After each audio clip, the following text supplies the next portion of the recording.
Good afternoon, everyone. This is Tony from her Homestead Skills. Well, this morning I did go off to my garden. We had quite an abundance of rain, which is always a good thing. The soil had been very, very dry up until then, so I was able to pull quite a number of weeds, which, I mean, there's always, I could spend the whole day there pulling weeds, but I pulled the majority of, well, the larger ones. And I tied up my tomato plants. You know, I like them to grow tall rather than wide. So I stake them and I grow them up and take all the extra branches off and tie them up. And in some cases, I've seen them grow a good 10 feet tall. I don't think they will in this particular soil, but at my home I used to get them quite tall. But tall enough, they still produce plenty of fruit, and that's really all that counts. And even my little pepper plants are starting to put up peppers, so I'm quite happy with that, and weeded all around them. Some of the beets have survived, but there were weeds growing all around them, so I did clean some of them off. I suspect that having all these weeds grow around them, the bunnies didn't spot them quite as easily as they could have. So I did clean up some of that, and I do have some dill that comes up on its own. I mean, I had tons of dill that just self-seeded, and last year I let that go like crazy. This year I'm pulling some of it out, so yeah, I still want some of the dill to grow because I'll probably take some cucumbers from my son. Not that I need any cucumbers, I've got more than enough stashed away, but perhaps I'll do 1 or 2 jars of dill pickles, make some for him and some for myself.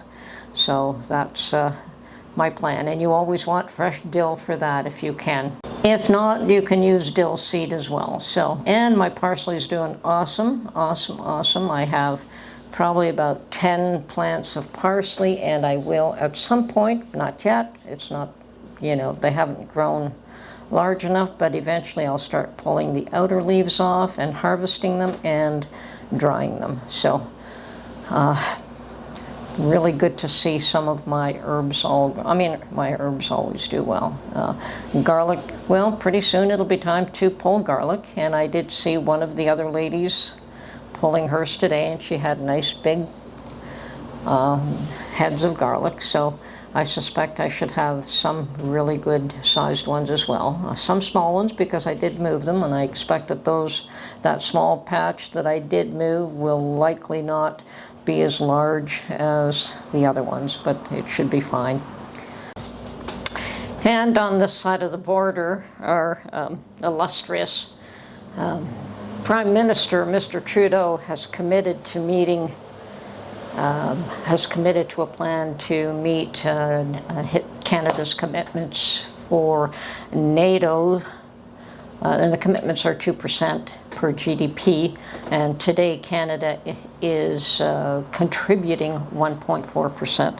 So Trudeau has a plan, apparently. This is new to most of us Canadians. We never heard of it until now. To meet Canada's commitments for 2% by the year 2032. 2032, so that is 8 years from now. So he doesn't have to do anything because he'll be gone next year anyway. So he just said that to get everyone off his back, because all the other participants in NATO were starting to give him a hard time about not meeting his commitments and not even having a plan to meet his commitments. So being able to say, okay, 8 years from now, we'll meet that. So that is what the next Prime Minister either will have to revise or will have to come up with a plan for. And I don't know, maybe if we get rid of the carbon tax, maybe those funds can go to meeting our NATO commitments. I don't know. I'm not the Prime Minister. I don't make those deals. But, you know, it's pretty sketchy to me. Things that people do and say just to look after themselves. I understand looking after yourself. I understand that that is important. I also understand that the position that these people hold is really difficult, that you can't please all of the people all of the time, that you can make one little group happy and you make the other one miserable. But the idea is not even to make any group happy, it is to look after the nation's interests, not any individual group or those that fund your election. Anyway, things will change. It will take time, but you know what? The population is becoming more and more informed as time goes on.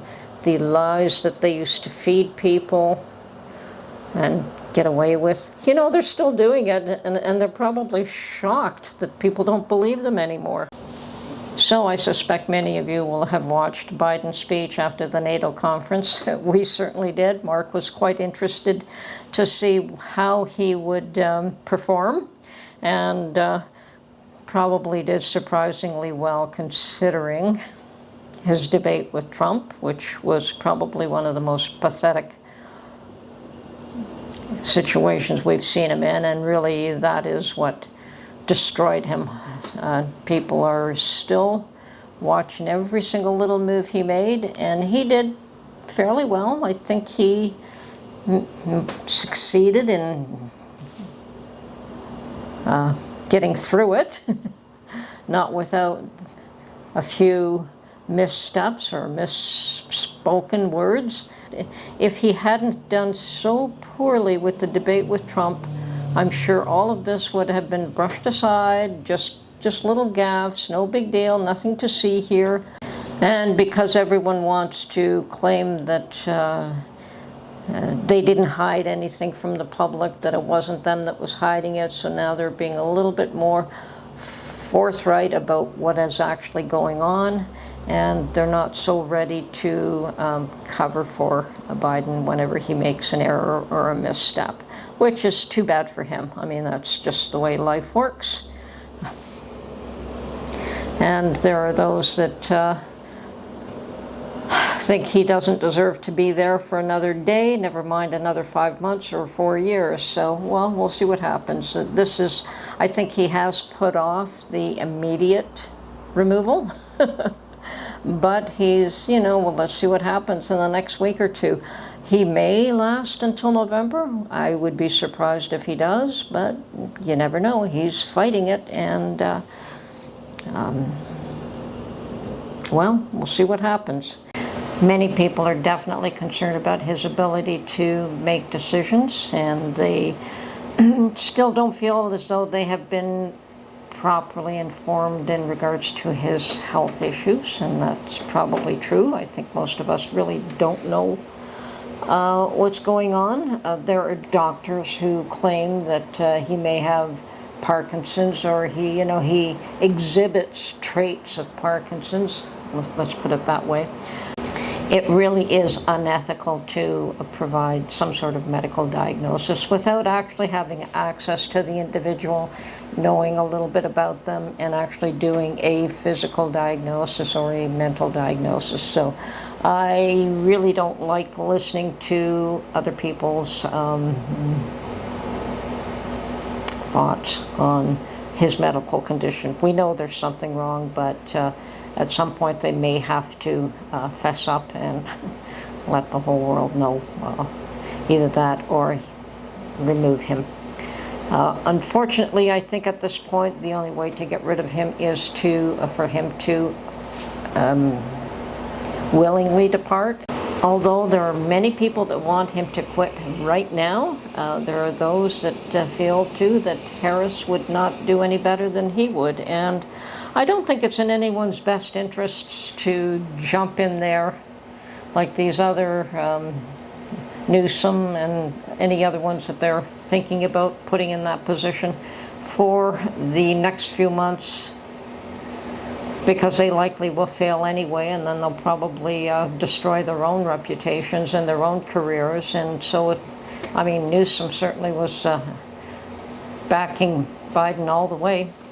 And we know that Biden had a few misspoken words during that. I mean, we all do, but Unfortunately, he's under the microscope now, and calling VP Harris, VP Trump, and calling Zelensky, Putin, those are, yeah, you can call them gaffes and you can call them whatever, but unfortunately that individual is so much under the microscope that he cannot afford even one misstep. But those were the two main incidences, but there were others during that speech where they just didn't go off well. But on the whole, I think he did succeed in at least getting through it and walking off stage in the right direction, I suppose. So maybe he can call that a success, and maybe others can too. And if he intends to stay, well, maybe it just gives everyone ammunition to continue to support him.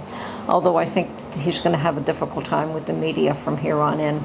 They have been covering for him, and at this point in time, they know that the gig is up, and they don't want to follow him in his demise. So they are going to be a little bit more cautious about total support. There's going to be a lot more scrutiny than there was in the past, and let's see if he can survive that. I think we still need another week or two before we know what the end result of whether he's going to stay or whether he's going to leave is. I'm sure there's still a lot of push for him to leave. A lot of his financial backers are not going to provide any more funds. So if he has enough funds to make it through November on what he has and what other income he can raise, well, good for him. Anyway, this is Tony from Her Homestead Skills. Hope all of you are having an awesome Friday and going to have a great weekend ahead. Our weather is just beautiful right now, and I'm going to go for another walk and enjoy it. So everyone have a great day. Bye for now.